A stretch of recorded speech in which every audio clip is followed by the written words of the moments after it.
Así que damos inicio a la charla El dilema de los honorarios y cómo establecerlos por el magíster ingeniero Carlos Centeno. Carlos es ingeniero de electrónica, magíster en ingeniería biomédica, profesor titular de tecnología electrónica en quinto año de la Universidad Tecnológica Nacional, Facultad Regional Córdoba. También es profesor titular de software en tiempo real de sexto año también de la UTN, Facultad Regional Córdoba. Ingeniero especializado en el desarrollo de hardware y de software de sistemas embebidos para instrumentación. Bueno, sin más, Carlos, te dejo con la audiencia. Buenísimo. Bueno, buenas tardes a todos. Bueno, la idea de la charla de hoy, lo que viene ahora, es hablar un poco acerca de qué mecanismos podemos tener o de qué manera podemos encontrar luz acerca de eso. Vamos a desarrollar un sistema embebido, vamos a tener una fase inicial, nos juntaremos con nuestro cliente, estableceremos especificaciones. Luego vendrá la parte de diseño, la simulación, el test de laboratorio, armaremos un prototipo, quizá usamos algún método, pongo acá, casero de fabricación orientado a lo que hacen los estudiantes habitualmente. Haremos un prototipo, será el prototipo final, ya nos dimos cuenta de qué ajustar y qué no, haremos pruebas funcionales y quizás saldrá una versión ya definitiva que será el entregable. Haremos un preheating de ese entregable, es decir, ensayos de laboratorio antes de que el equipo salga a la calle. Crearemos el manual de uso, haremos un plan de capacitación. Bueno, este sería un poco el devenir del desarrollo de un proyecto. ¿Qué tiempo nos llevaría a hacer ese proyecto? Bueno, acá le puse algunas horas tentativas. Esto no quiere decir que sea así, sino que, bueno, dependerá del tipo de proyecto, la expertise que tengamos, las herramientas con las que contemos, si utilizamos o reutilizamos hardware habitual. Entonces, ¿qué es eso? Tenemos fase de diseño 8 horas, diseño simulación puse 40, es decir, una semana, armar el prototipo y hacer pruebas funcionales de ese prototipo otras 40 horas, otra semana. Haremos la versión entregable otras 40 horas. Bien, o sea que nosotros podremos pensar eh, la unidad de medida para cuantificar cuánto vamos a cobrar horas de trabajo. Entonces, si tenemos en cuenta esto, lo que sigue es decir, che, ¿cuánto vale mi hora de trabajo? Entonces, para poder llegar a ese número, dar luz sobre ese gran dilema, ¿qué necesitamos como elementos para poder hacer ese laburo? Vamos a necesitar una computadora, dos computadoras para el diseño, para la gestión, para esta entrevista con el cliente, una computadora, para la simulación probablemente otra.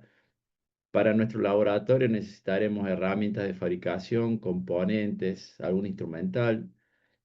Para el prototipado, quizá vamos a buscar algún proveedor de PCB local, algún proveedor de PCB en Buenos Aires.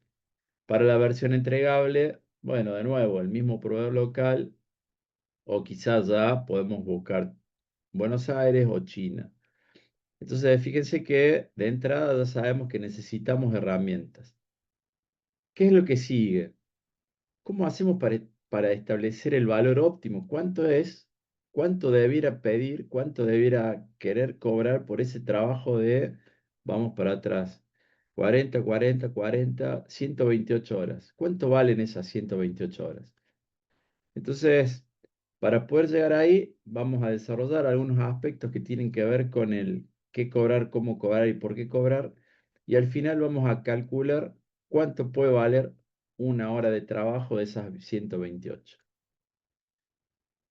¿Qué vamos a tener en cuenta? Vamos a tener en cuenta costos fijos, costos variables y amortizaciones para poder hacer ese análisis. Este costo lo vamos a hacer en torno al año, vamos a establecer comunidad media al año y en base a esto vamos a poder sacar el costo de esa hora. Bueno, un detalle a tener en cuenta es que esto es una guía, no es estricto que lo tengan que hacer así, pero una buena manera para comenzar y para sentir, porque en definitiva, ¿por dónde pasa el tema de nuestros honorarios? Pasa por que nos paguen y que nosotros tengamos la sensación, percibamos que recibimos el dinero que necesitamos en base a ese trabajo que hicimos. Iba a decir honorarios, en base a ese trabajo que hicimos. Cobré 100. ¿Podría haber cobrado 200? Sí, por supuesto. ¿Podría haber cobrado 50? Sí, por supuesto. ¿Cuál de esos tres montos me van a hacer, con cuál de esos tres montos me voy a sentir realizado? Voy a sentir que mi trabajo valió la pena. Me pagaron 50 y salgo y tengo que reparar el auto, el vehículo que tengo para laburar y no tengo la plata para reparar el vehículo, me va a dar bronca. Con los 100, ¿podré reparar el auto? Sí, entonces voy a decir, ah, bueno, menos mal, cobré y pude reparar el auto. Con 200, reparé el auto y me quedó para comprar una herramienta. Buenísimo. Entonces la clave está en cuál es el monto con el cual nosotros nos sentimos cómodos. Y vamos a ver en la lista de fijos y variables qué sería sentirnos cómodos. ¿Cuáles son gastos fijos asociados a una actividad de ingeniero, una actividad de desarrollo? Bueno, una oficina, y esa oficina va a tener, nosotros decimos nuestros socios, el alquiler, EPEC en Córdoba, Ecogas, la Municipalidad de Córdoba, la provincia de Córdoba, aparecerán las compañías de teléfono, puse teléfono fijo acá, creo que ya no existe más el teléfono fijo, internet y seguros. Yo todos los meses, haga o no haga, tengo que pagar estos gastos. ¿Qué con respecto a al vehículo? Bueno, quiero tener un vehículo porque tengo que poder ir a ver a mi cliente, entonces ese vehículo va a tener un costo fijo que puede ser una cuota o ya lo pagamos, puede ser una amortización. Y vamos a tener una patente, un impuesto municipal, un provincial y un seguro. Esto también va a ser gasto fijo. ¿Qué con respecto a los variables? Bueno, esa oficina requiere limpieza, insumos de limpieza, insumos administrativos. Mi movilidad que requiere combustible, service, reparaciones, cubiertas, chequeo de GNC, en este caso el service sería parecido, y TV, gastos variables. Ahora, cuando nosotros desarrollamos nuestra actividad, vamos a tener que responder ante el fisco. Entonces ese fisco me dice a mí que voy a poder seguir dos caminos. Un camino que es el monotributo y un camino que es el de ser responsable inscripto. El camino del monotributo parece un camino más sencillo, el camino del responsable inscripto parece un camino un poco más complejo. El monotributo requiere pagos fijos mensuales, el responsable inscripto requiere pagos de IVA mensuales, pago de ganancias mensuales, pago de bienes personales anuales o mensuales, dependerá. Y también a nivel de municipalidad y de provincia existe lo que se llaman los ingresos brutos, que también es un costo que aparece ahí porcentual a la facturación. Tenemos que tener en cuenta también un concepto que se llama amortización, que significa, tengo una computadora y esa computadora la voy a tener que cambiar en algún momento, y entonces ese momento va a ser el plazo de amortización, 5 años, por ejemplo. Entonces yo tengo que tener en cuenta ese parámetro de amortización para que durante todos los 5 años de trabajo yo genere los recursos necesarios para poder cambiar la computadora. Mañana necesito comprar un instrumento. Si no tuve en cuenta ese instrumento que cayó, digamos, se puso obsoleto, se rompió, o hubo uno mejor, o lo que fuese, si no lo tengo en cuenta en mis costos, después ese dinero va a salir de algún lado y ahí es donde comienza esa sensación de si estoy haciendo y estoy ganando plata por mi trabajo. Con respecto a a los impuestos, dijimos monotributo responsable inscripto, pros y contras. Vamos a ver algunos detalles particulares del monotributo y después algunos detalles particulares de responsable inscripto. Bueno, el monotributo se denomina régimen simplificado. Uno tiene que pagar mes a mes un costo determinado. No puedo discriminar IVA. Y hay un detalle interesante es que cuando yo comienzo a crecer y comienzo a venderle a empresas importantes, esas empresas van a preferir que yo facture como responsable inscripto. ¿Por qué? Porque esas empresas se pueden tomar el IVA como crédito fiscal. En el monotributo, mensualmente yo voy a pagar una parte de obra social, una parte de jubilación y una parte impositiva. Esta parte impositiva sería, por decirlo de alguna manera, el equivalente al IVA. No son en términos generales los mismos montos, pero sería ese concepto de impuesto por el trabajo que estoy haciendo. El monotributo tiene categorías. Cada categoría dice qué dinero en bruto puedo tener anualmente y en función de ese dinero en bruto voy a tener un monto mensual. El monto va a depender si presto servicios o si vendo muebles. Y después el cambio de categoría se va a dar en términos generales por el ingreso que yo tenga de bruto mensual o anual. Habitualmente el AFIP o el ARCA hoy cada X cantidad de tiempo recategoriza. Hoy un monotributista tiene que generar una factura a través del portal de, digamos, puede entrar al portal de Arca o utilizar un sistema de facturación que se conecte a Arca y genere la factura. Y hoy el Estado está monitoreando factura a factura en qué categoría uno está. Eh, bueno, cuando uno paga estos 37.065 pesos mensuales, lo que va a hacer es aportar a la jubilación 13.000, 19.000 a la obra social y el impuesto, lo que decíamos recién, el equivalente a IVA, serían estos 4.180 pesos. Acá en esta filmina se veía un poquito más grande. Si nosotros evaluamos cuál es nuestro costo fiscal por ser monotributista, si yo soy categoría B, facturo 1.100.000 por mes, tengo que pagar 42.000 pesos. Mi costo fiscal es del 3,85%. Si estoy en la categoría H y facturo 5.100.000, voy a pagar por mes 391.000 pesos y mi costo fiscal es 3,85. Son montos parecidos, están alrededor del 4%. Esto, esto tiene que ver con que si dio IVA es 21, bueno, acá sería el 4% el costo fijo fiscal. Eso con respecto al monotributo. Ahora, ¿qué pasa si soy responsable inscripto? Bueno, el responsable inscripto, si no factura, no tiene costo mensual. El responsable inscripto puede discriminar IVA. En una filmina que sigue les cuento un poquito qué es el IVA. El moco por ahí es que hay que hacer declaraciones juradas mensuales de IVA. Con respecto al monotributo no se hacen declaraciones juradas. Con respecto al responsable inscripto sí.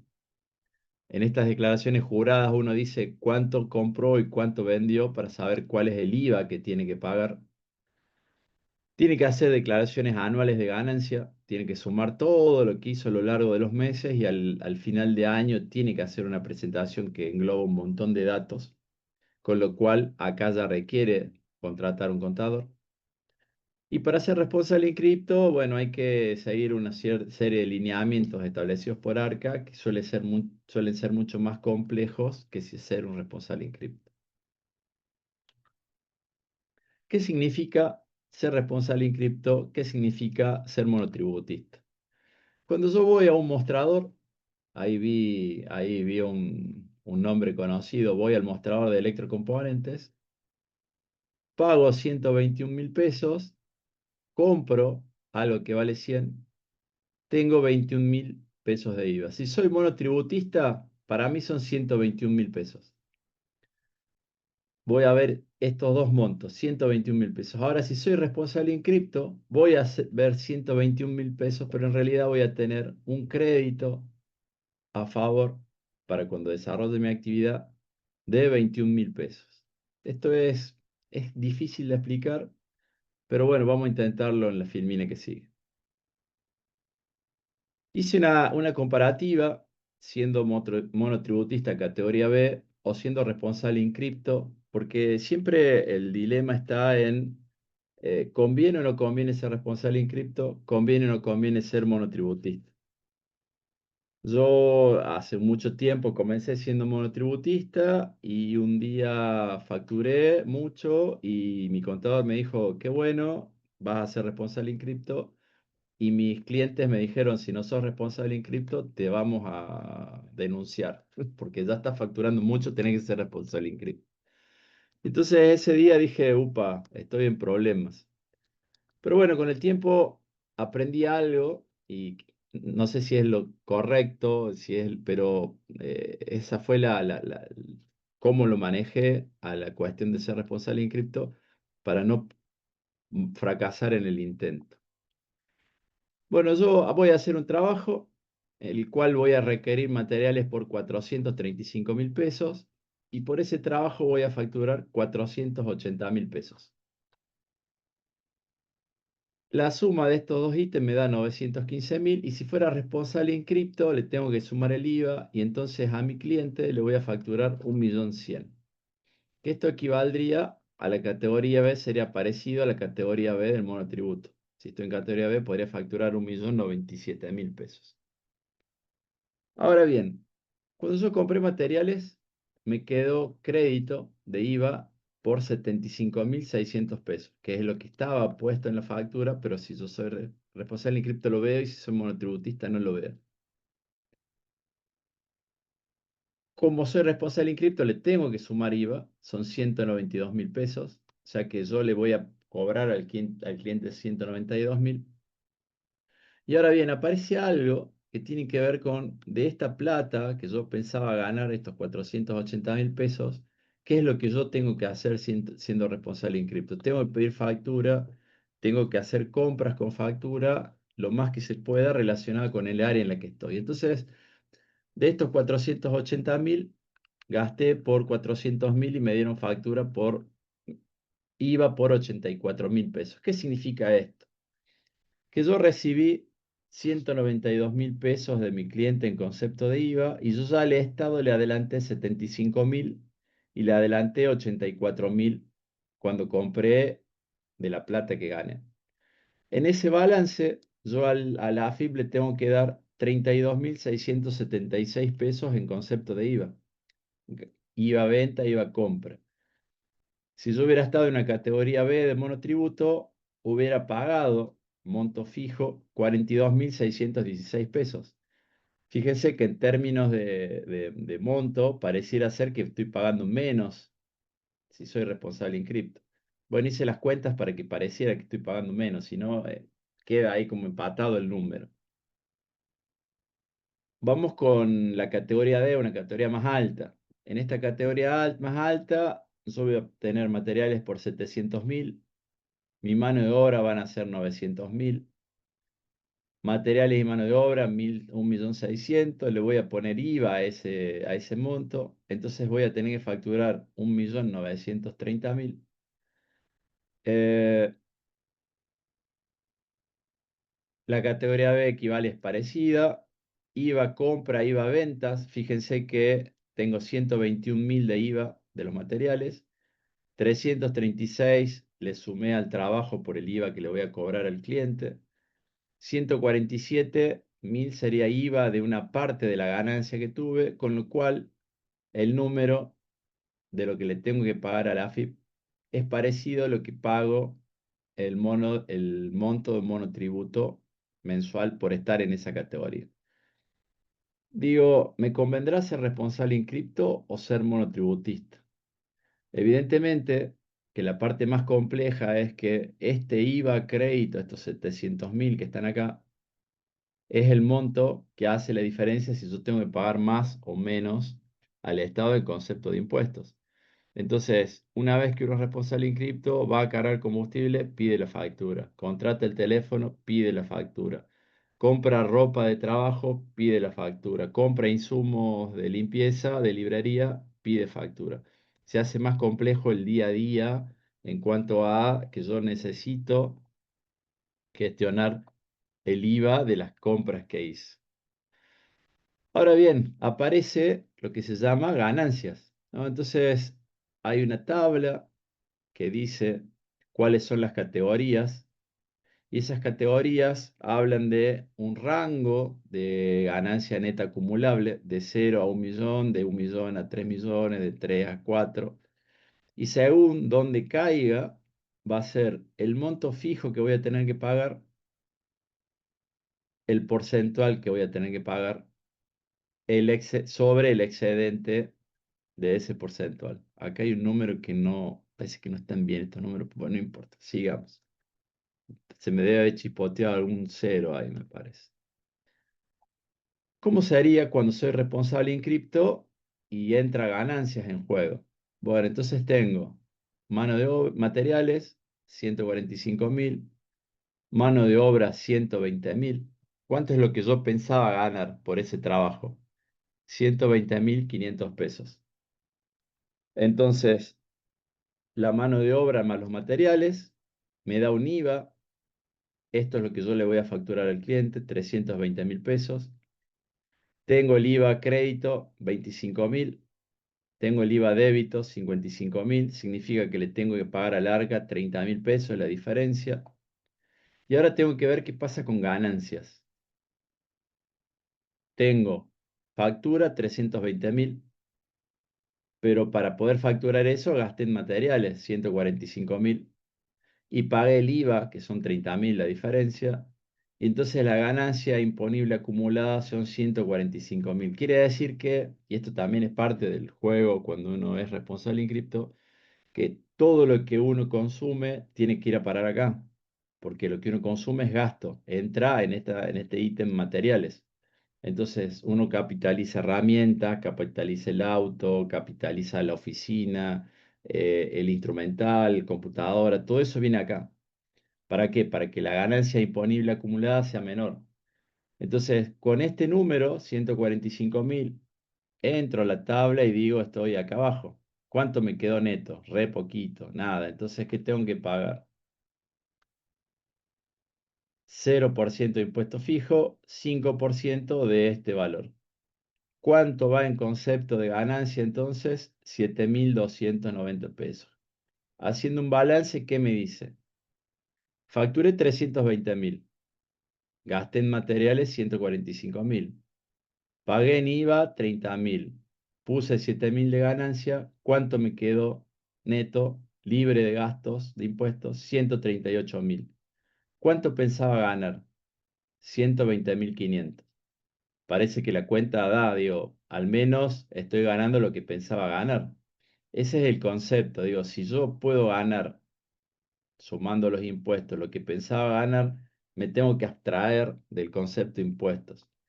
Obviamente que uno mira los números y dice, yo, pero facturé mucho más pero ¿me queda en definitiva la plata que pensaba ganar? Sí, entonces al menos a mí me sirvió ese camino, ¿no?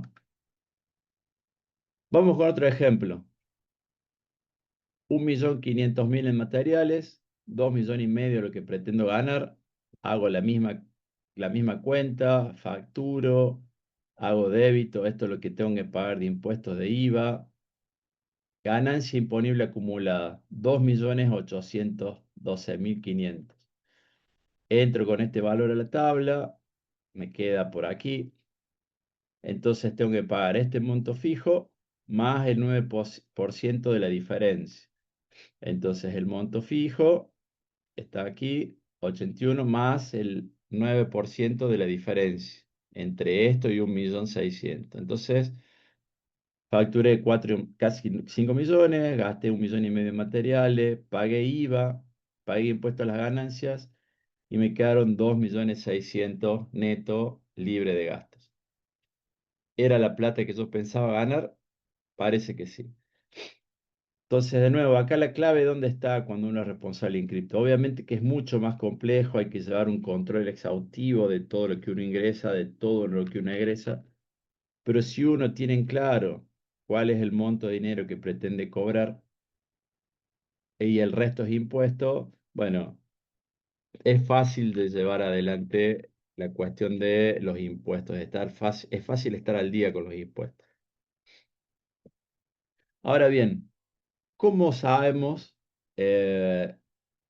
qué cobrar. Digo, bueno, ahora ya tenemos ahí el análisis, costo fijo, costo variable. ¿Cuántas horas me va a llevar a hacer el trabajo? Esa es la otra parte del dilema, ¿no? Digo, una vez que yo sé cuánto quiero cobrar por hora, lo que tengo que poder evaluar es cuántas horas me va a llevar. Y entonces, un día ustedes van a hacer un diseño y van a contemplar que van a ir a verlo al cliente una vez y en realidad lo van a tener que ir a ver 3 veces. Pero ustedes pusieron una vez en su análisis y en ese análisis esa vez representa 3 horas, por ejemplo. Pero en realidad eran 6 o eran 9. ¿Cuánto le erraron al análisis? Le erraron en 6 horas. Bueno, la segunda vez ya van a decir, oh, en el trabajo anterior tuve que ir 3 veces a verlo al cliente en vez de una. Entonces ahora ya van a considerar 3 visitas al cliente en vez de una. Eso sí va a ser experiencia. Eso sí va a llevar una curva, va a haber una necesidad de ir optimizando. Pero lo importante es que nosotros, cada vez que podamos hacer el ajuste, se lo podamos asociar a la hora, al valor real de esa hora. Bueno, entonces, esto siempre, esto antes arrancaba por esta filmina, pero después dije, no, primero es preferible conocer para después decir por qué cobro lo que cobro, ¿no? Entonces, un día vamos a poder valorar lo que aprendimos, vamos a saber qué tornillo apretar. Y entonces, en ese momento, saber qué tornillo apretar ya va a ser independiente del tiempo que nos lleve.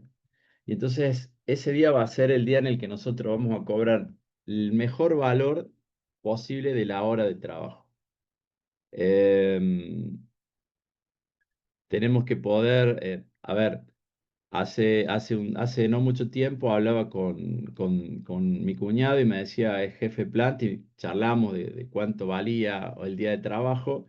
Y él dice, yo contrato una empresa que va de Córdoba o contrato una empresa que viene de San Luis. Y las dos empresas ir a la planta representa 8 horas. Es una jornada de 8 horas. Y cobran por esas 8 horas. Si terminan antes del trabajo, cobran por esas 8 horas. Quiere decir que saben qué tornillo apretar. O sea, ¿y cuál es el objetivo de la empresa? Ir y terminar lo antes posible. ¿Y cómo se consigue eso? Bueno, se consigue capacitándose, practicando, desarrollando. Eh, con el tiempo uno llega a ese nivel. El asunto es el mientras tanto. Entonces, para el mientras tanto, en donde estamos aprendiendo, y a mí me pasó al principio de cuánto cobrar por mi trabajo, bueno, después de mucho leer y de mucho practicar y de mucho sentir que a veces cobraba de menos y otras veces sentía que había cobrado bien, desarrollé una página. Si quieren, aprovechen y saquen una foto. Es una página web que tiene una calculadora que les va a permitir saber cuánto vale su hora de trabajo. Y vamos a hacer el ejercicio de cargar cuánto vale o qué gastos podemos llegar a tener para saber cuál sería el monto que debiéramos cobrar por una hora de trabajo. ¿Alguna pregunta hasta acá? No les dijimos hace rato, pero si tenían alguna duda, solamente interrumpen y respondemos las preguntas, ¿sabes? Vamos a ver aquí. Por el chat dicen ninguna duda, por lo pronto. Excelente, bien. Ahora sí se va a comenzar a ver Bueno, la página esta que les mostré recién está montada sobre el sitio del grupo de investigación el cual dirijo en UTN-FRC. Este módulo de costos yo lo desarrollo en la materia de tecnología, como fue la presentación. En la materia de tecnología implica lo que se llama fabricación electrónica. Y entonces, como a mí me resultó complejo encontrar una receta, entre comillas, receta de cómo hacer para cobrar, lo comencé a dar a este módulo en la materia y el módulo era una planilla de Excel que iba pasando de año en año, de estudiante en estudiante, y cada tanto me llegaba un mail pidiéndome la planilla. Y entonces un día aprendí a hacer HTML, esto fue consecuencia de mi tesis de maestría, Y dije, bueno, ya que aprendí a hacer HTML y a usar JavaScript y ese tipo de cuestiones, ¿por qué no hacer una versión de esa calculadora web? Esta versión tiene la posibilidad de desplegarla en el teléfono. Tiene la versión PC, tiene una forma de presentar la información, y en la versión teléfono celular tiene otra manera, un poco distinta, pero funcionan de la misma manera. Vamos a poner la versión celular. Lo que se hace es setear el valor del dólar. ¿Alguien me dice cuánto estaba el dólar hoy? 1450.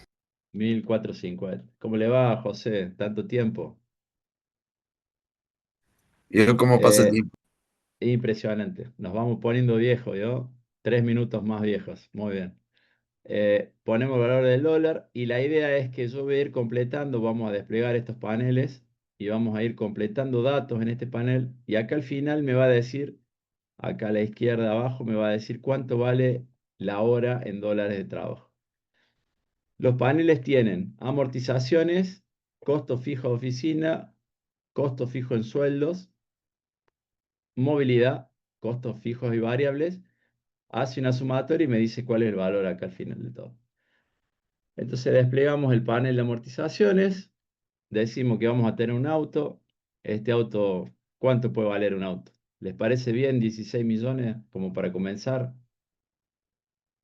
Capaz que está un poquito barato. Si Está estamos por- hablando de un auto nuevo. No, no, pero estamos comenzando. Entonces está bien. ¿Sí? Buenísimo. Entonces ponemos acá, tildamos. Fíjense que acá dice amortización. Bicicleta. Bicicleta le clavó José. Bueno, Aguante le el Fiat ponemos una 600. bicicleta. ¿Cómo? Aguante el Fiat 600. Bueno, mi viejo está jubilado y él se mueve en colectivo. No, dice, ya no muevo más el auto, dice. Voy en colectivo, no me quejo con la gente que va en la calle, pongo en mi mochilita todas las herramientas y él va y se dedica a hacer música y repara sonido en las iglesias. Y dice, no, cargo todas las herramientas y voy tranquilo. O sea que él no tendría costo de automóvil acá, ¿no? Cero sería. PC de escritorio. 1,2 millones me parece que es poco. 1,8 les parece una buena PC de escritorio. Una portátil, ponemos el mismo número, les parece 1,8 millones. Fíjense que el tiempo de amortización le puse 5 años. Significa que si ustedes en su hora de trabajo contemplan que están amortizando esa notebook, cuando llegue el momento de cambiarla, tienen que ir, poner la tarjeta de crédito y salir con la computadora nueva. Ese es el concepto de amortizar. Instrumental, 850.000 pesos en 10 años. Ahí hay un osciloscopio, un generador de función y una fuente de alimentación. No sé si... Fuiste muy benévolo con el número. no, eh, Ignacio, ¿estamos bien con ese número? Ingeniero, buenas tardes. ¿Hay forma de comparta el link en el comentario? Sí, les comparto el link en comentario. Ignacio, ¿está bien ese número o no?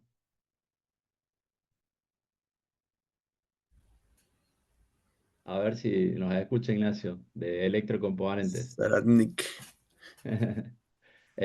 Ahí les pongo el link en el chat, a ver si ahí está. Compré hace 4 días atrás un osciloscopio, y hace como 3 meses atrás compré la fuente y gasté menos de esa plata. Así que para mí está bien el número. Pero bueno, No soy el generador. El oscilo están en las 500 lucas y la sí, fuente en 150. sí, no, yo compré el osciloscopio en 480. La fuente me salió 160, creo que fue. Ujú. Y ¿Y el generador de generador? funciones, tengo acá uno que todavía no necesita ser cambiado, así que se, se está amortizando. Bien, entonces completo los ítems de amortización, oculto el panel y vamos a los costos fijos de oficina. Alquiler de oficina, 12 meses, 450.000 pesos. Internet de 50 megabits, 13.500 me parece que es poco. Vamos a poner 23.500. ¿Les parece bien 23.500?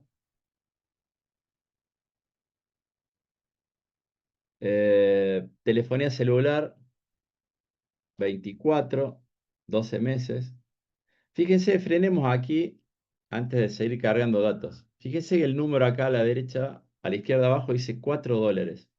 Significa que cada hora, hoy, yo tengo que cobrar $4 para poder pagar el alquiler, el internet, el teléfono y los gastos de amortización. Sigamos con la electricidad, 45.000 pesos. Gas, 45.000 pesos. Estos son números que yo tengo más o menos estipulados de los gastos que yo tengo en mi pseudo oficina. Yo mi oficina la tengo en la planta alta de mi casa, tengo mi laboratorio. Entonces, digo, yo pago con la actividad profesional los gastos casi de la casa completa. Impuesto municipal, esto no me acuerdo estos números, pero le vamos a dejar que estén bien. Seguro de robo e incendio, este número está abajo, vamos a poner 35. Contador mensual, le vamos a poner 85. Contador anual, le vamos a poner 120. El contador mensual en general hace todo lo que es la papeleta mensual, la carga de información, y el anual hace la presentación del impuesto a las ganancias, lo que les decía hace rato. Entonces, oculto el panel. Fíjense que estamos en $5 la hora. Vamos al costo fijo. Van a arrancar por su cuenta. ¿Cuánto les gustaría ganar? Acá está en 1.200, pero es poco 1.200. ¿Cuánto les gustaría ganar?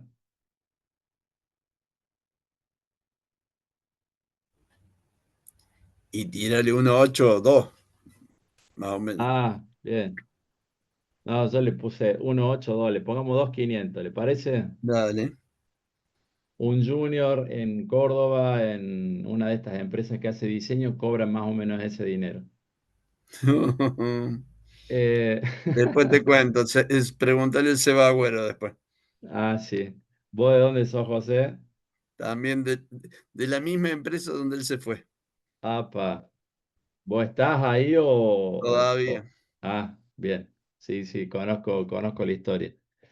Bueno, fíjense que si nosotros hacemos patronal con impuestos reales, tendría que poner acá, considerar el 50% de ese monto, pero yo acá le puse, si fueran monotributistas, este número no me acuerdo si está bien, pero lo pongo como monotributista, le pongo un seguro de accidentes personales, vamos a poner 35.000, y le pongo una prepaga porque somos independientes, y entonces fíjense que ahora el costo por hora es de $19. Costo fijo, se cierra. Movilidad, vamos a poner el seguro, puse que era el 1% del vehículo, pero me parece que 32.000 es poco. Vamos a poner, Andan en 40, 45. ahí está, sí, 45, sí. Siempre debatimos con respecto al seguro de qué tipo de seguro poner, si poner un seguro básico o un todo riesgo.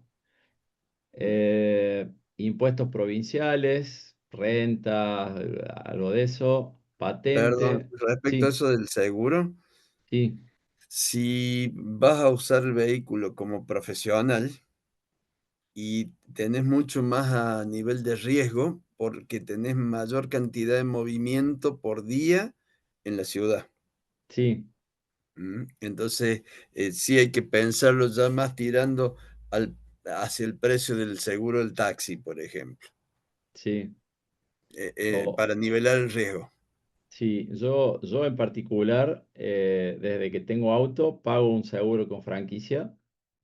Me garantizo cubierta, parabrisa, choque de alguien que voy andando, me chocaron y me rompieron el auto. Tengo cubierto la reparación. Es mucho más caro, pero pensando en esta cuestión de la movilidad y la posibilidad tengo un amigo que lo chocaron en una esquina y le tumbaron el auto, se lo partieron en la mitad, tenía un seguro convencional. El que lo chocó dijo que él cruzó bien y que mi amigo cruzó en rojo el semáforo, fueron a juicio, tuvo un año sin vehículo. Él después dice que le fue re bien porque le pagaron más de lo que valía el auto y qué sé yo, pero estuvo un año renegando.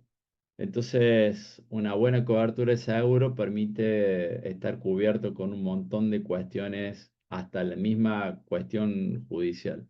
Así que, bueno, es un detalle a tener en cuenta de qué caminos hay. Bueno, tenemos la patente, tenemos los service, acá vamos a poner un service un poco más carito, 250.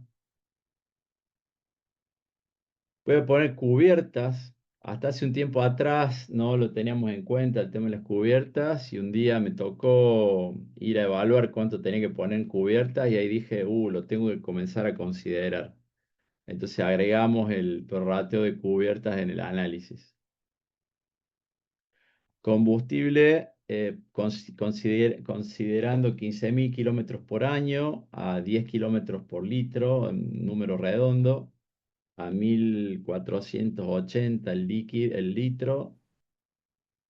Eh, bueno, GNC podríamos ponerlo o no. ITB, aquí en Córdoba, no me acuerdo cuál era el número del ITB. Como no vivo en Córdoba, vivo en Córdoba, pero no vivo en Córdoba. Claro. Este, y me para en la frontera de Tucumán y Salta y 30 de diciembre a las 3 de la tarde y quería ahí el policía que de alguna manera le ayudara con sus gastos navideños o de fin de año. Bueno, no lo consiguió, pero me hubiera salido caro el chiste. Y taxis, 15.000 le ponemos acá, o Uber o lo que fuese. Entonces, consignando los gastos de movilidad, un número por hora de trabajo debiera ser alrededor de $21. Y entonces casi que lo hubiera preparado el número, porque ¿cuánto paga la industria por hora de trabajo? ¿Cuál es un número estándar? Número, Un número estándar en industria para un programador junior de PLC está al orden de los 10, $12. La fíjense empresa que, los cobra más caro. Eso es lo claro, que asigna. la empresa cobra 20, porque las industrias cobran Mm, 20 y le pagan 12 al empleado. ¿Y qué es lo que hace el empleado? El empleado dice, este laburo van a ser 30 horas y le lleva 20. Entonces la orden de provisión es por el trabajo completo y ahí es donde un poco equiparan el monto a pagar. ujú, Tenía un amigo que trabajaba en la industria y me decía, Carlos, no te puedo contratar porque vos te haces embebidos, no haces industria. claro. Un día me logró contratar y le dije, ¿viste que ibas a necesitar alguna vez de un embebido? Y él me decía, bueno, dice, el monto que nosotros pagamos son $20. Si vas a cotizar horas, tiene que ser X cantidad de horas por 20 y el monto que sea. Entonces, eso me quedó de experiencia de las industrias grandes. Las industrias no tan grandes, eh, industrias no tan grandes, pagan en función de la moneda del. Qué aprendí en el tiempo con respecto al dilema? ¿Cómo sé si lo que yo estoy cobrando, además de mis 21, porque a partir de ahí es donde yo puedo comenzar a crecer en el monto? ¿Y hasta dónde puedo crecer? ¿Cuál sería el límite? ¿Qué les parece?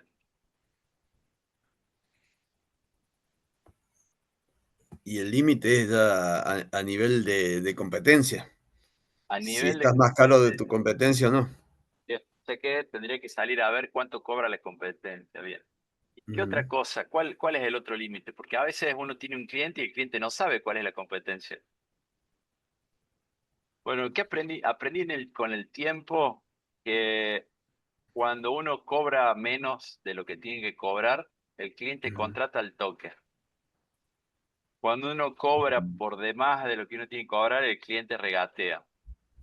Entonces la clave está siempre en tratar de saber cuál es el umbral que tiene el cliente para poder llegar a ese umbral. Entonces uno pone 20, la próxima vez pone 22, 23, la próxima vez pone 25, va monitoreando la competencia para ver si no aparece competencia. Pero aparece algo, y esto es donde viene esto que les decía hace rato de las empresas que cobran 2.000 y no se mueven. Aparece algo que tiene que ver con la calidad del trabajo que uno hace, con la seriedad con la que uno hace el trabajo, con cómo uno hace el trabajo, en el desarrollo del trabajo, qué tan equipado está, qué herramientas tiene. Eh, Hay que charlar siempre, hay que tratar de interactuar con el que uno contrata, porque uno ahí puede tener la percepción si puede o no ajustar el monto, porque lo que nosotros tenemos que propiciar es que nos quede la mayor cantidad de dinero posible en el bolsillo. Y entonces, volviendo a la filmina, a la calculadora de costos, ¿cuánta plata me queda en el bolsillo después que hice todo esto? Y laburé 40 horas semanales. Tengo que cobrar las 40 horas semanales, ¿no? O sea, si yo estoy 20 horas laburando y las otras 20 horas no estoy laburando porque no tengo cliente, evidentemente que si cobro 21 no me va a alcanzar para pagar los gastos. Queda ese concepto. Queda clara la idea, ¿no? Sí, Nosotros vamos a tener que mejorar, avanzar de manera de poder estar ocupados las 40 horas. ¿Cuánta plata nos queda en el bolsillo?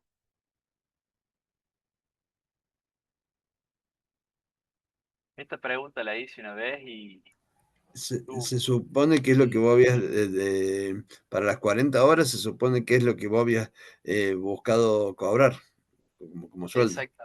O sea, fíjense que la idea de este análisis es que yo, si laburo las 40 horas de toda la semana, todo el mes, etcétera, etcétera, me van a quedar limpios 2.500.000 pesos. ¿Para qué me van a servir esos 2.500.000 pesos?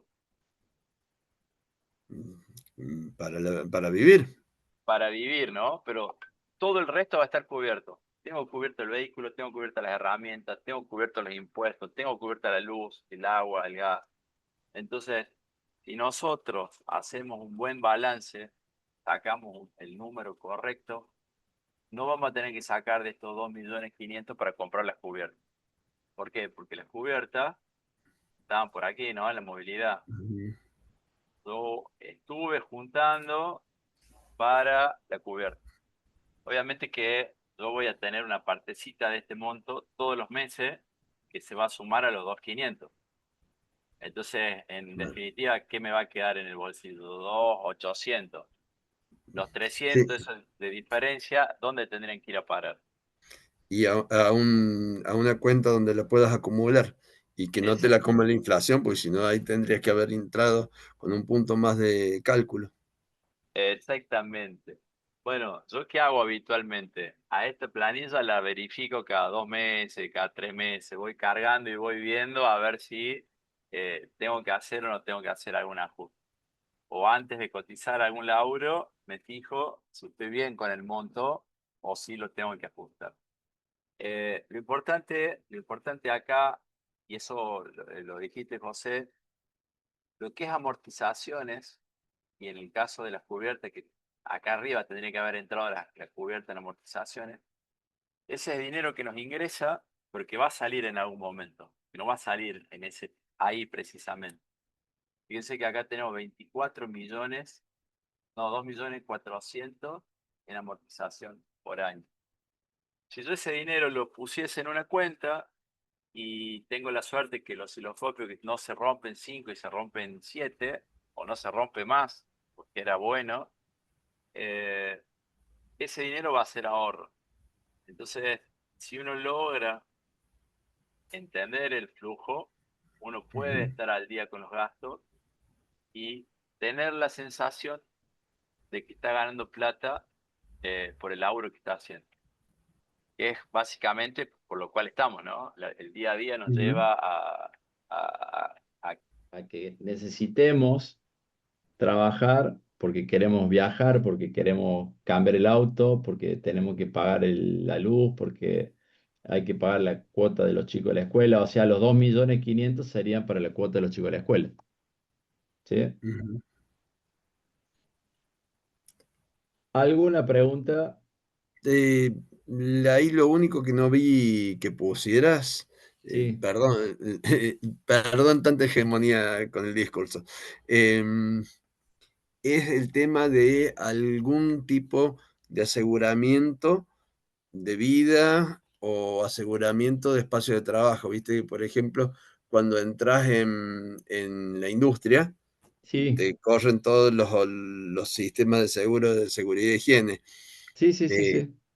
Sí, pero sí, eso pues lo pasas directamente como parte de los costos del proyecto en sí, o por los costos de horas también los tomas en cuenta. no, Pues, ahí te muestro, mira, sí está puesto el seguro, porque eso es típico. Aquí está, mira, seguros de mm, accidentes. bien. Sí, porque esto si no tenés el seguro no puedes entrar a la industria. Así que, Esa es una, sí, sí, sí, sí. sí, sí, sí, sí, sí. Digamos, aquí tengo la obra social y tengo el seguro de accidentes y acá arriba, en la oficina, estaba puesto el seguro de robo e incendio. Robinson. Ese O sí, sea, sí, eso, ese le sí, había visto, no había visto el sí. otro. Así que tenés las dos cosas ahí cubiertas, los materiales y tenés cubiertos si te pasa algo, digamos, ¿no? Bien. ¿Se entendió algo? ¿No se entendió nada? ¿Piensan que les puede servir? No sabe el jugo, le estoy sacando ya. Bueno, José, me gusta que, bueno, ahí Emanuel dice que está bueno, hay una manito de Carlos, bueno, se entendió perfecto, sí. eh, Nosotros, de hecho, siempre yo trato de que los estudiantes me preguntan a veces, ¿no? ¿Cuánto puedo cobrar por un trabajo? Entonces hacemos ahí un análisis y le digo, usted tiene que cobrar tanto. Y entonces después viene a la semana, al mes, ¿y cuánto cobró? No, no me animé, me parecía mucho. Esa es la clave. Un día eh, tenemos que tomar el coraje, hacerle planilla, sumar las horas y lo que dé, cobrarlo. Porque es la única manera que tenemos de tener la sensación de que vamos a ganar plata. Y yo hago esta charla pensando en justamente, a ver, muchos estudiantes que van a ser profesionales, que van a salir a la calle y que en algún momento quizás podemos llegar a competir. Y entonces, a mí no me sirve que me compitan, digamos, muy abajo. Yo cobro, qué sé yo, $35 y cobran $5. Eh, ¿qué hace el cliente? Va a contratar por 5 y perdemos los dos. Pierdo yo porque estaba muy alto y pierde el que cobra 5 porque está muy bajo. Entonces, la idea es, hago un cálculo y entonces, fíjense que ahí pusimos cuestiones. Además, como dice Jonathan en el chat, devalúen el mercado. El cliente dice, yo pago 20. Y fíjense que ahí nos salió $21. Y entonces, si yo cobro 20, pierdo $1 de amortización, $1 en vez de ganar 2.500, voy a ganar 2.400, porque voy a tener que poner 100 de combustible. Entonces, si nosotros entendemos cuál es la metodología, algún día, porque los colegios de ingenieros también regulan y dicen que hay que ganar X cantidad de dinero por día de gabinete. Eh, si nos ponemos de acuerdo y vamos todos los ingenieros y decimos, che, el monto no son 20, son 30, y bueno, en algún momento, no creo que lo consigamos, ¿no? Pero en algún momento vamos a tener la satisfacción de ganar plata por nuestro trabajo. Así que bueno, un poco siempre es el por qué la charla y también el por qué me sumo al Congreso de Microcontroladores y doy esta charla que no tiene que ver con los microcontroladores propiamente dicho, pero sí tiene que ver con el qué hacemos después que tengo el desarrollo y necesito facturar. Así que bueno, eso fue siempre la motivación de esto. A mí me costó mucho Hoy no hago muchos trabajos, estoy muy abocado a la universidad, pero cuando surge la posibilidad, no, bueno, si no les sirve, que busquen a alguien, que descubran a alguien nuevo que pueda hacer mejor que de lo que yo hago, y entonces cuando pasa el tiempo y tengo algún cliente que me quedó de años, me llaman, es porque no consiguieron a nadie que pudiera hacer el laburo que yo hago. Así que ahí le pongo, sé el tornillo que tengo que apretar y entonces, bueno, nada, ahí va la planilla y ahí van los costos asociados. Bueno, jóvenes, esta charla es un poco más rápida. Lo más importante, lo más valioso es el entender de qué se trata y que les quede la herramienta. Ahí va Javier con una herramienta, muy bien. Sí. ¿Cómo, José? No, que decía que sí, que justo ve ahí la herramienta. Ah, bien, una herramienta. Y así que bienvenidos si la pueden utilizar. Bueno, nada, gracias por sumarse, gracias a los colegas de la regional que nos convocan, nos invitan y nos dejan contar nuestra experiencia. Ahí va Ricardo ganando plata, muy bien, Ricardo. Y nos encontraremos presencial o virtual. Y si tienen ganas de charlar y andan por UTN y se quieren tomar un café, ahí estamos casi todo el tiempo. Bueno, Bien, muchísimas gracias excelente. a vos, Carlos. Seguramente cuando andemos por Córdoba pasaremos por la regional a tomar un Sí, cafecito. Y sí, del mismo modo te esperamos por acá por Paraná cuando andes cuando por estos sea. rumbos. Sí, sí, sí, sí, sí. Dice, Bueno, bueno, Carlos Oliveira dice si se puede adaptar a otras realidades como Perú. Sí, Carlos, tenés que buscar los impuestos probablemente, pero después el resto cambia los números, Carlos, y pone cuánto vale un dólar en soles. ¿Soles es la moneda de ustedes, Carlos? Soles, pone, acá son 1.450 pesos un dólar, allá no sé, serán 2,5 soles, ahí está. Pones 3,5 y facture, facture soles. Te cuento que es muy útil lo que estás presentando Ahí está. para todos aquellos que hemos estado bajo dependencia y tenemos que empezar a mirar, salir de la bajo dependencia y empezar a producir nuevamente de la nada, habiéndote ido del mercado un tiempo, es muy útil. Bien, bien, bien. Bueno, José, gracias al comentario. Bueno, ahí Ulises dice que esta vez llegó tarde, el año pasado estuvo, ya lo puso en práctica, así que buenísimo. Bueno, bueno, Nicolás, qué sé yo, esto de si los honorarios se plantean en los MBA, en industrial se plantea. Bueno, nosotros fue como un atrevimiento ponerlo en base a la experiencia en Córdoba. Y bueno, yo salgo donde me dejan ir y hablar, planteo honorarios.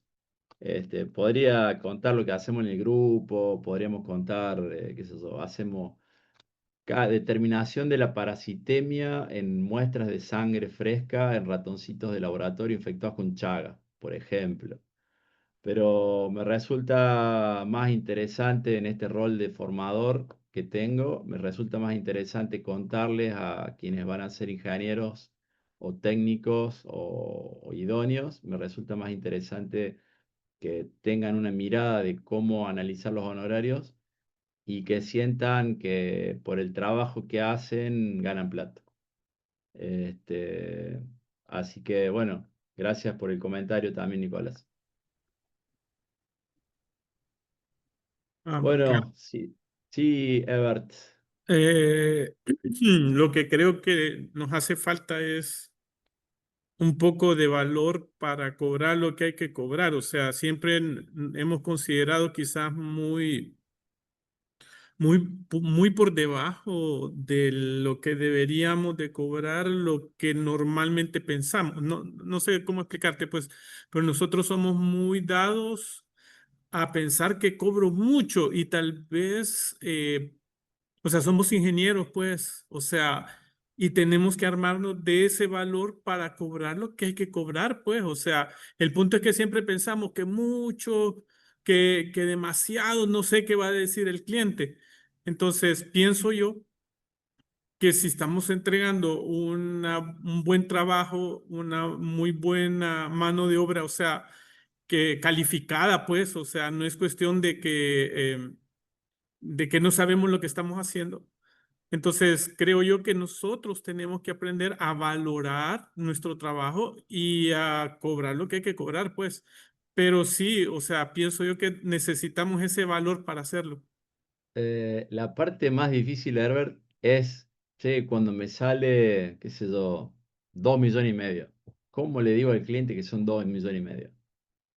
Entonces, algo que yo digo siempre, le digo siempre a los chicos en el aula, cuando van al médico, ¿quién maneja el dinero del médico? La secretaria.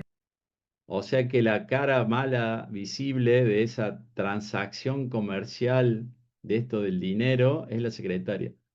¿Por qué hace eso el médico? Porque no tiene la cara para decirte, che, te voy a cobrar 50.000 pesos por 15 minutos de trabajo. 10.000 pesos por 15 minutos de trabajo. ¿Los valen? Probablemente. ¿Cuántas horas de estudio tienen? Muchísimas. ¿Cuánta plata gastó en capacitación? Muchísima. Sin embargo, al momento de cobrar, la cara la pone otro. Entonces resulta fácil. Y lo peor de todo, esto miren, me dio pie, Herbert. Lo peor de todo, esto también lo aprendí con el tiempo, que muchas veces nosotros hacemos cotización de un producto y cuando hicimos la cotización hicimos la preingeniería. O sea que gastamos 5, 6, 8, 10 horas en pergeñar la idea. Y le damos la cotización al cliente y el cliente agarra y dice, ah, sí, no me interesa, es mucho, y se queda con esa información y se la pasa a la competencia y la competencia ya no hace ingeniería, ya la competencia solamente dice cuánto tiene que cobrar. Entonces, la competencia ya vale 10 horas menos porque no tuvo que cotizar. Entonces, hay que animarse a cada visita técnica que tenga un costo. Cada cotización que tenga un costo a cuenta del valor final. Porque así de esa manera el cliente, cuando nos pide la cotización, el cliente sabe que está comprando ingeniería.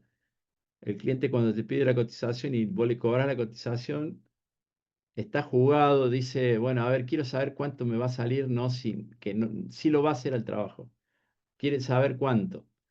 Entonces es importante animarse también a cotizar la preingeniería. La preingeniería vale 10 horas de laburo. Hace un tiempo atrás le hicimos con un colega, hicimos la preingeniería de un producto. Evaluamos, investigamos, sondeamos, buscamos, hicimos la cotización, eran 4 hojas con una cantidad de información. Entregamos, el cliente me dijo, ah, sí, no, es mucha plata.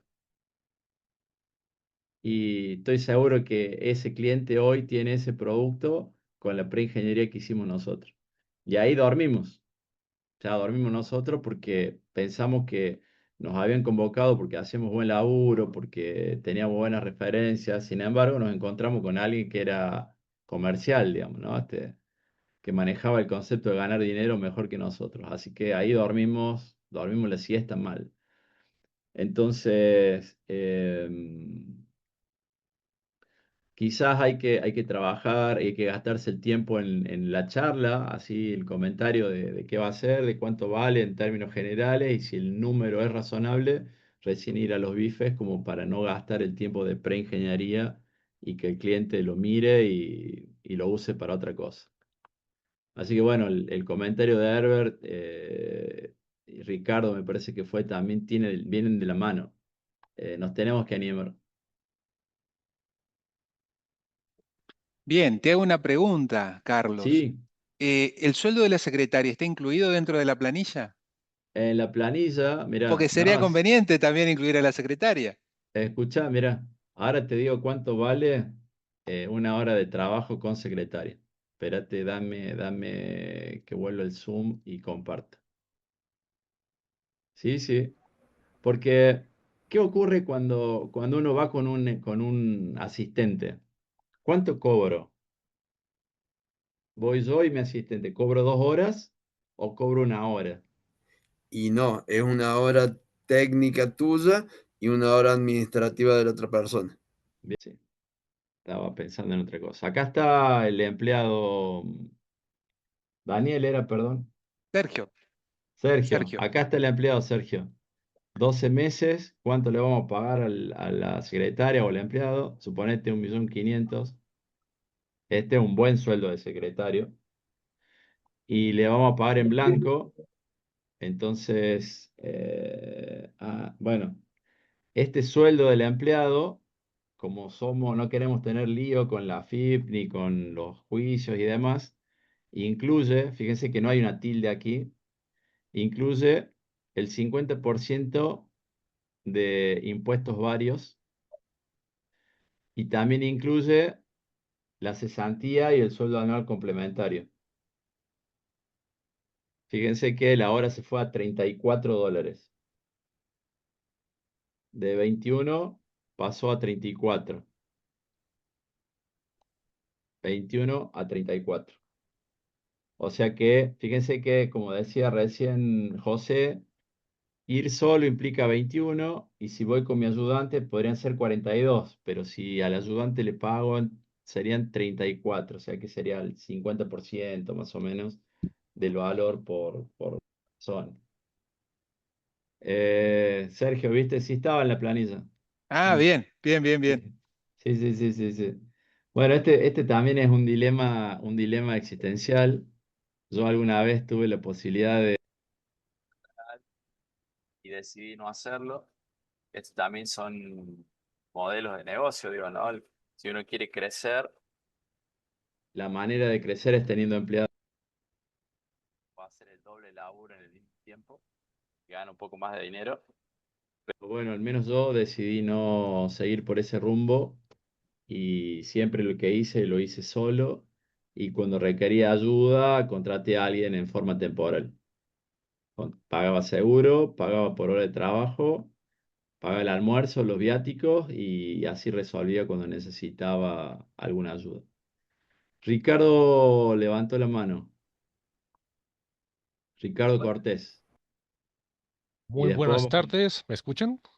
Te escuchamos, Ricardo Cortés. Bueno, aquí los saludos de Colombia, Bogotá. Wow. Sí, estaba mirando con mucha atención, ingeniero, excelente la exposición, la anterior también, el desempeño que tienen en la parte de programación, buenísimo, uno aprende bastante. Ajá. Yo hasta ahora estoy volviendo aquí al tema, porque hace años no cacharrea con micros, Mm, pero en fin, me llama la atención cuando hizo la exposición de los gastos, en fin. Bueno, hay algo que también afecta a estos proyectos y aquí pasa mucho también. Eso infirió en que, por lo menos en mi situación, cambiara incluso de línea de negocio de trabajo, ¿no? Y es la competencia. Entonces, por ejemplo, sí, ustedes, dentro de su experiencia, sé que a nivel, digamos, tecnológico, Argentina se ha enfrentado hoy en día por ejemplo, China y le ha quitado contratos. Estoy hablando a grandes ejemplos, ¿no? Aquí ha sí, ganado contratos a China, por ejemplo, de plantas nucleares, en fin. Entonces, pero en este campo, sí, donde tuve experiencia en un proyecto con una industria acá del país, se buscó, por ejemplo, el desarrollo de algunas cosas que necesitamos para implementar. Era una red de control bueno, espérate, de control de activos, ¿listo? Para una producción. En esa época no se llamaba todavía el IoT, apenas se estamos hablando de long time ago, ¿sí? ujú, Y ahí lo que trabajaba era prácticamente el total RFID, ¿no? Toda la infraestructura. sí, Entonces se presentó que la plataforma la armaron, pues la empresa como tal, de los jefes y todo, hicieron armarla en C Sharp, ¿sí? Por requerimientos, pero no hubo ningún desarrollador que pues diera al punto aquí en el país, ¿no? Entonces se trabajó con unos hindúes, hindúes, bueno, indios, no sé cómo decirlo, bueno, gente de la India, Sí, sí, sí. pero ellos tenían unos precios pues, muy bajos, o sea, sabemos que se dan la mano con los chinos en precios bajos. Y pues la metodología es que uno es el que cobraba y tenían como 100 esclavos allá que les programan o les hacen lo que quieran. Entonces uno, digamos, para estos desarrollos, para estas competencias, que lo único que lo salva es si hizo algo novedoso, que es lo que me ha salvado en proyectos, no tiene otra en caso de que le toque competir con ese tipo de programadores. Por ejemplo, con los chinos también pasa lo mismo. Entonces ellos apoyan, pero también a la hora de la competencia se lo comen a uno vivo, pues por la cantidad de, o sea, por los precios y los recursos.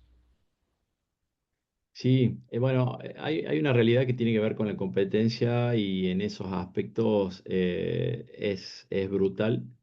Pero te cuento que hay empresas de acá de Córdoba, por ejemplo, que están vendiendo servicios en Estados Unidos. Con gente de Córdoba que viaja a Estados Unidos a vender servicios tecnológicos, con lo cual me parece que la clave está en la velocidad de desarrollo, en la respuesta, en la calidad del producto. Y ahí es donde digamos, donde hay que hacerse fuerte. ¿Qué tengo para ofrecer mejor que digamos, y es una cuestión de competencia de calidad y no de precio? Hay competidores, hay empresas, hay sistemas que compiten por precio y hay otras empresas que después que compitieron por precio y fracasaron, buscan al que sabe. Entonces, bueno, hay que tratar de especializarse, ser serios y hay laburo. Bueno, hoy, qué sé yo, esta gente que viaja a Estados Unidos, en Estados Unidos se paga qué sé yo, un ingeniero vale $7.000, $8.000 y un ingeniero acá vale 2.500, 3.000. Entonces, por la misma plata tiene dos. Y se encuentran con hindúes, se encuentran con chinos, pero sin embargo siguen yendo los argentinos a trabajar en Estados Unidos, por ejemplo, ¿no?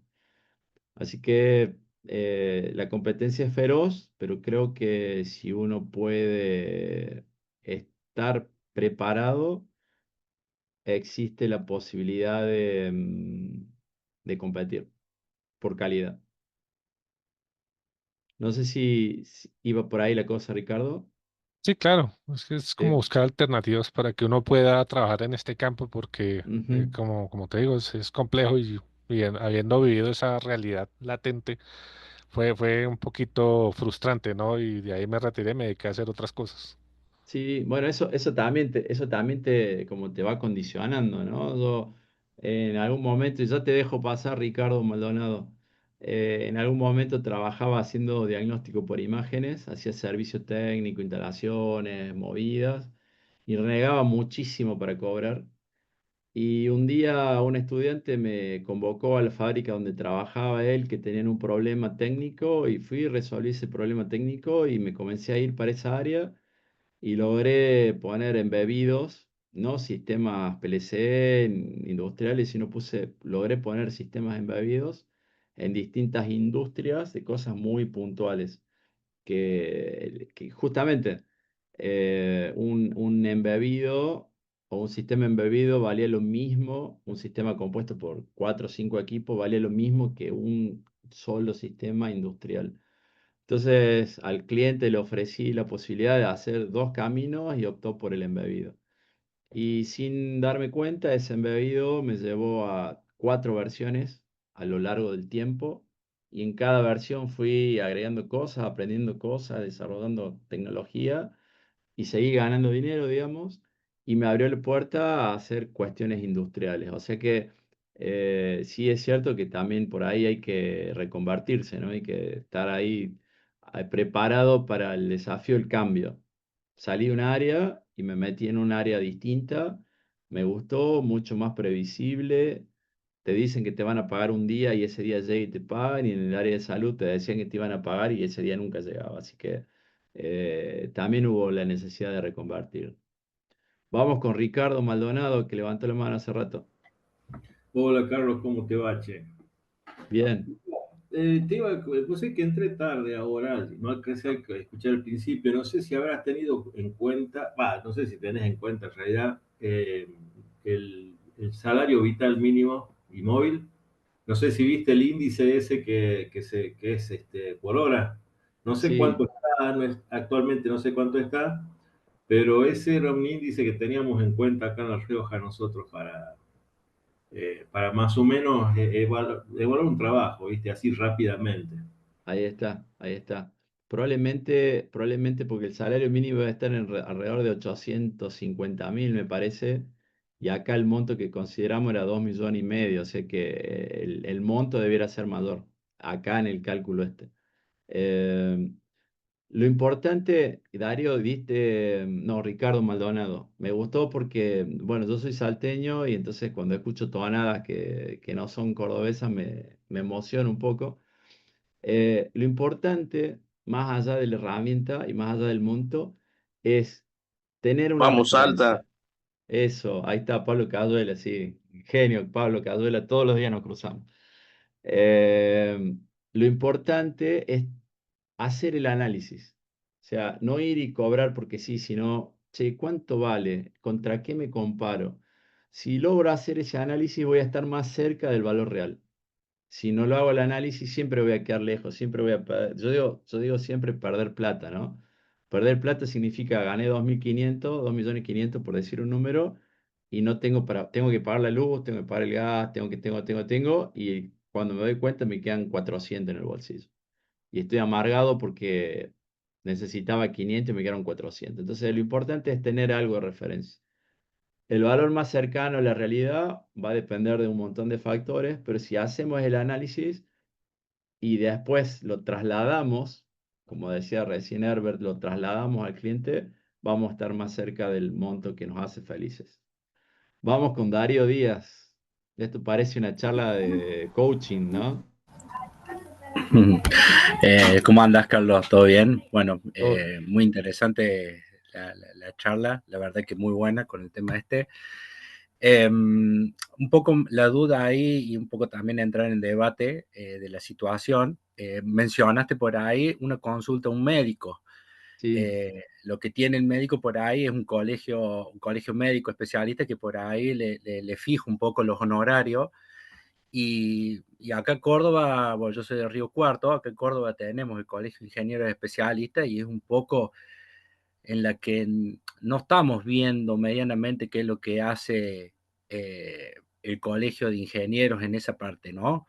Más que nada en la parte de embebido, el amigo de controladores, todo lo que es la parte industrial, sino que el colegio tiene ciertas ramas que no puede llegar a cubrir todo porque no está la obligatoriedad, digamos, en ese sentido, ¿no?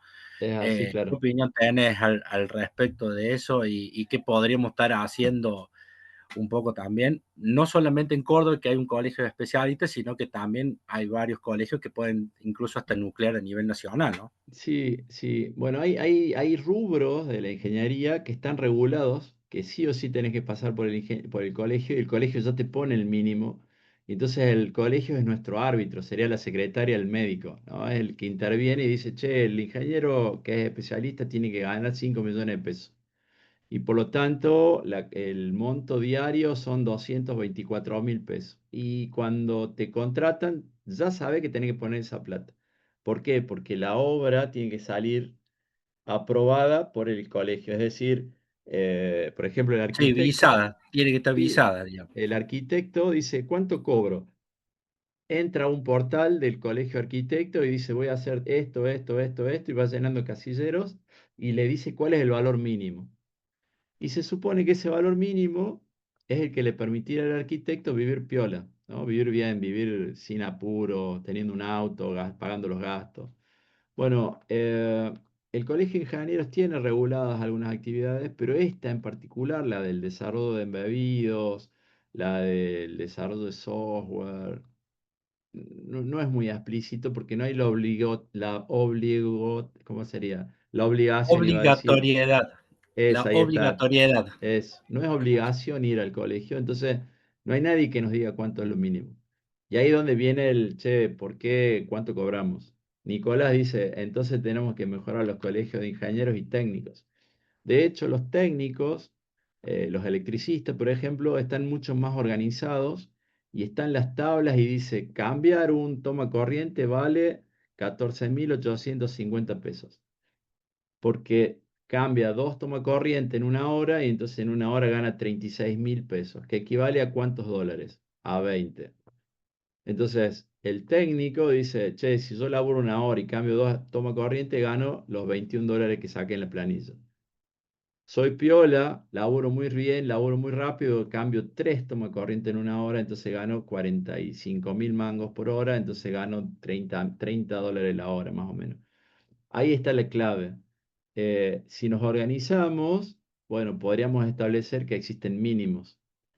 El problema pasa quizás también es muy difícil cuantificar 1 hora de diseño.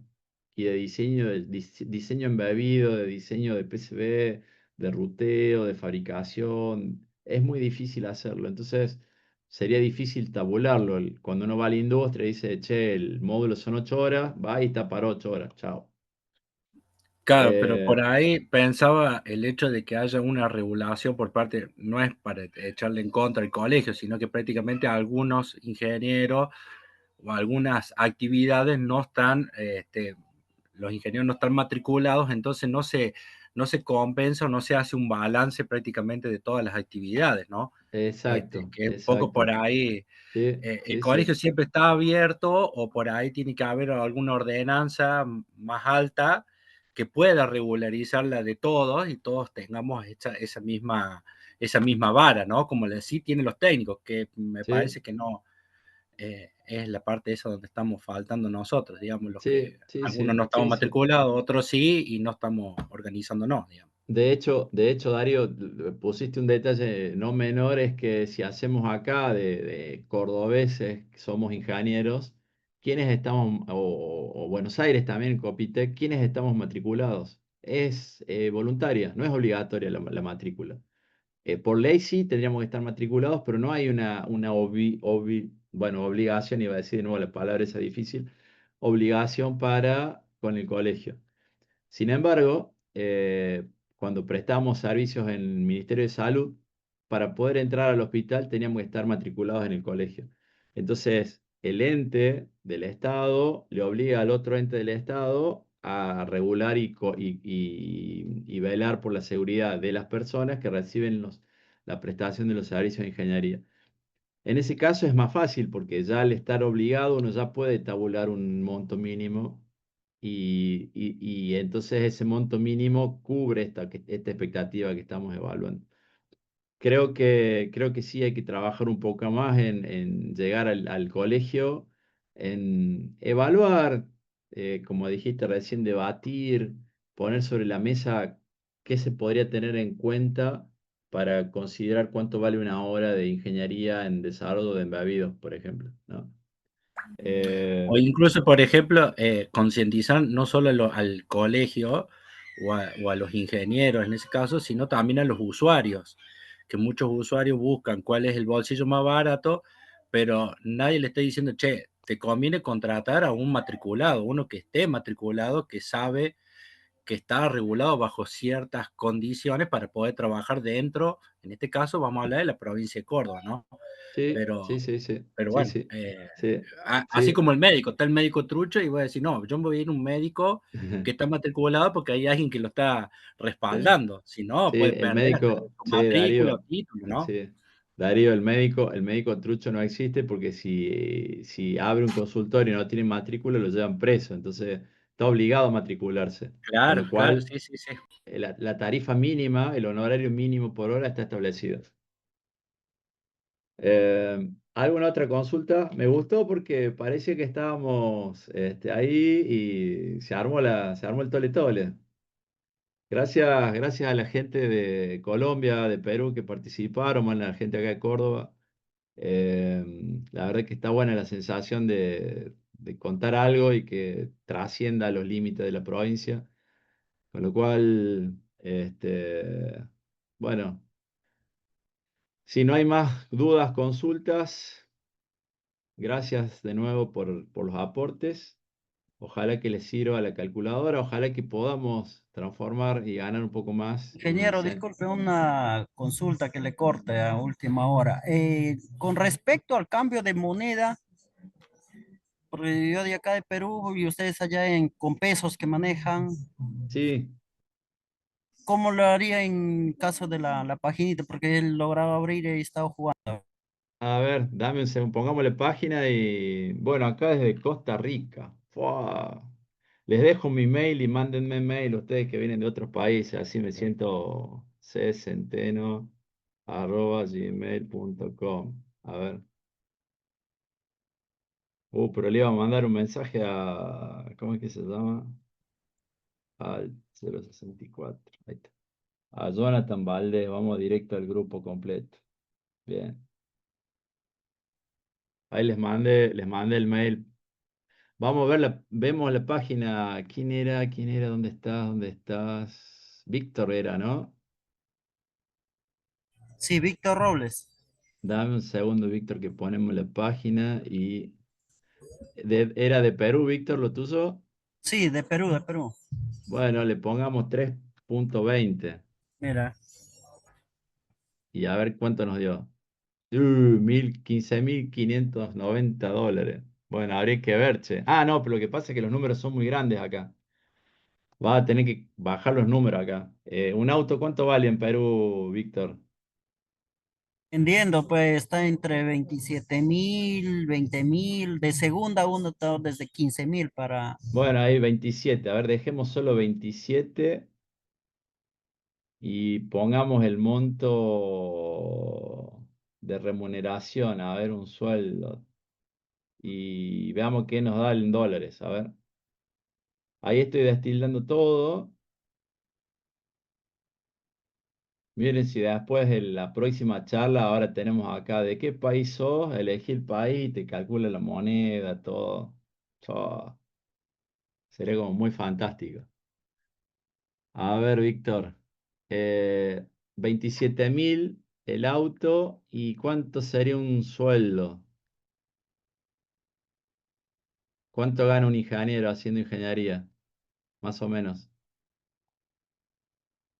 Bueno, está oscilando de 2.200, 2.500 o más. Ahí está. 2.200 puse por 12 meses y entonces tu hora tendría que estar alrededor de 6 dólares. Lo que serían Dólares 6 por hora. por 3, 18 soles. Ahí está, mira, 18,19 soles.